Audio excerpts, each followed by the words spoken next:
Au pas de course, je vous repasse la parole TVB pour la quintessence de l'information apparue en kiosque au Cameroun. Que disent les journaux? Les journaux qui sont disponibles en kiosque ce matin parfait ici présentent pas mal d'actualités. Nous ouvrons cette revue de presse avec le journal de Dieudonné Mvang, Info Matin, qui au bas de une s'intéresse donc à la formation TIC et à l'intelligence artificielle en Afrique centrale. Armand Claude Abanda réalise une expédition fructueuse en France. Le titulaire de la chaire UNESCO d'Afrique centrale, Access TIC, à ce 5 décembre à Brest, noué un partenariat inédit avec l'Institut supérieur de l'électronique et du numérique. Information à retrouver en page 4 de ce journal. Pour la Tangandji, pour moi, Anissé Ekane n'est ni héros national ni martyr. C'est la déclaration du ministre de l'administration territoriale sur le décès du leader du Manidem au cours d'une interview accordée ce 5 décembre à PRC TV pour faire le bilan des élections présidentielles et régionales. Le Minat pour la Tangandji, qui invite à ne pas verser dans les amalgames, indique que la maladie ne devrait pas être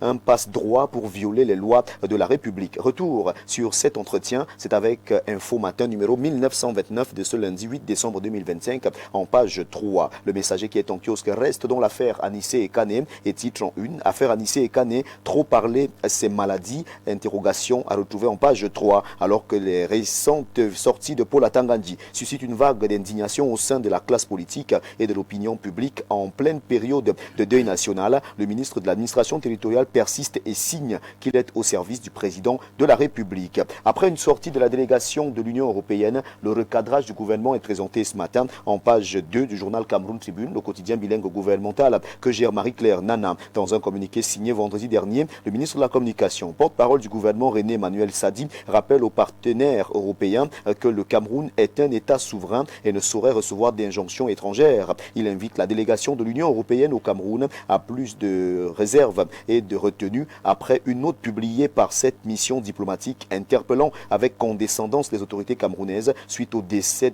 en détention de l'homme politique Anissé Ekane. La nouvelle qui est en kiosque parle également d'Ekane ce matin, halte à la récupération politicienne. Information à lire en page 8. Gouvernement. Les bailleurs de fonds exigent le limogeage de certains ministres. C'est ce que nous dit le journal de Jacques Blaise Envier en une. Plusieurs milliards de francs CFA détournés dans certains départements ministériels stratégiques. Le président Paul Biya, dos au mur. Capital Info s'intéresse au remaniement ministériel ce matin. Panique sous les costumes. Plusieurs ministres auraient cessé de bander émission entre guillemets par Capital Info que gère François Aurélien Gendiaké disponible en kiosque et qui nous fait savoir que depuis que le spectre du remaniement plane comme un vautour au-dessus du gouvernement, certains ministres ont perdu bien plus que leur assurance. On parle d'hommes d'État, mais ces jours-ci, même leur état d'homme chancelle. Le journal en parle ce matin et revient sur cette information une. Climat social s'intéresse ce jour à Dieudonné Mvang et qui est présenté donc comme le pape des médias au Cameroun, sorti de nulle part pour devenir grand. La persévérance, l'espérance,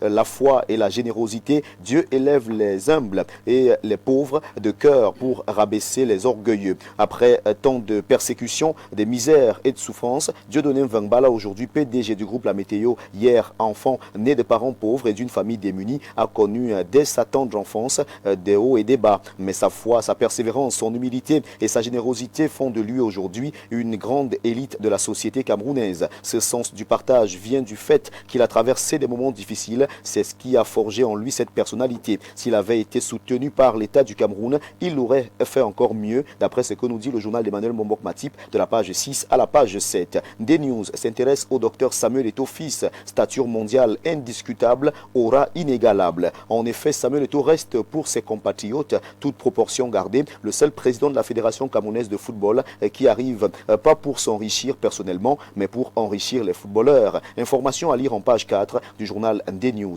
Et si on prenait le firmament qui parle également de Samuel Eto'o, qui est présenté en exclusivité ce matin, en petite une exclusif, Samuel Eto'o sera reçu à Info Télévision. C'est bien sûr le journal des parfaits ici qui nous le fait savoir ce matin, en petite une. Consécration traditionnelle, Eba Janine Epousungo, élevé à la dignité des Tutuangwan et Kang. Cette information une de ce journal en raison de ses multiples réalisations pour le développement de sa terre d'origine Nkouma Diab 2 par Zouetele dans le sud Cameroun, ainsi que de ses actions en faveur de la grande communauté Fangbeti du Cameroun et des pays voisins. Cette dame de cœur a été anoblie samedi dernier dans sa localité par un collège de chefs traditionnels du centre, du sud et de l'est. Cette information est à retrouver en page 4 du journal Le Firmament. Son détour parle d'élévation ce matin. Eba Janine, épouse Ngo, désormais est Tutuangwanekang. C'est ce que nous dit le journal de Nestor Diatou, qui précise également que c'est bien sûr samedi dernier que cette dernière a été anoblie par un collège de chefs traditionnels venus de la région du centre, du sud ainsi que de la région de l'est. Cette information est à retrouver ce matin au journal Sans Détour. Mutation s'intéresse au blocus de Menganga. La gifle de trop, la paralysie de 5 jours sur l'axe Ngaoundéré-Menganga remet au goût du jour les tracasseries et frustrations des transporteurs routiers sur le corridor Douala-N'Djamena. Le désaccord entre le ministre des Transports et le secrétaire d'État en charge de la gendarmerie nationale a aggravé la situation, d'après ce que nous dit le journal de Georges-Alain Boyomo. Ngaoundéré Menganga, les camionneurs durcissent leur grève. Cette information est à retrouver en une du journal Le Jour d'Amanmana. L'Œil du Sahel en parle également ce matin et titre en une: Menganga, l'armée libère la nationale numéro 1 de force. C'est ce que nous dit le journal de Guibaï Gatama en page 3. Et si on retrouvait la vitrine, le journal de Bernard Owona, qui est disponible en kiosque et qui parle de présidence du Conseil régional du Sud, Katim Ba embarrasse Paul Biya. C'est ce que nous dit ce journal en une. La candidature de Katim Ba à la tête du Conseil régional du Sud serait de nature à mettre le président de la République et président national du Rassemblement démocratique du peuple camerounais, RDPC, à très rude épreuve. Cette information est à lire en page 3 de ce journal. Au BAT 1, on s'intéresse à la loi de finances 2026, le piège d'une souveraineté fiscale illusoire, présent comme un rempart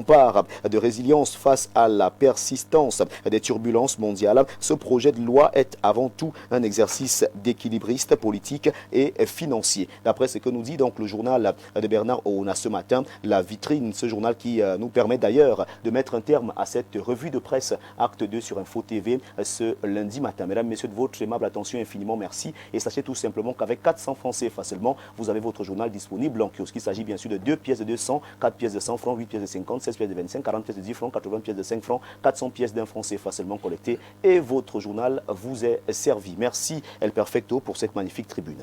Merci également pour cette brillante revue de la presse. Je vous en prie. Nous avons eu cette quintessence de l'information parue donc en kiosque au Cameroun. Nous nous disons à demain 10h. Avec le même plaisir, le même bonheur. Le temps pour moi peut-être de dire bonjour à Brandon et Sam, qui est un directeur de publication qui officie du côté de Samblima et qui nous a rendu visite ce matin. Bonjour donc à ce jeune directeur de publication des médias en Koulayon. 10h, 11h52. Qui dit mieux?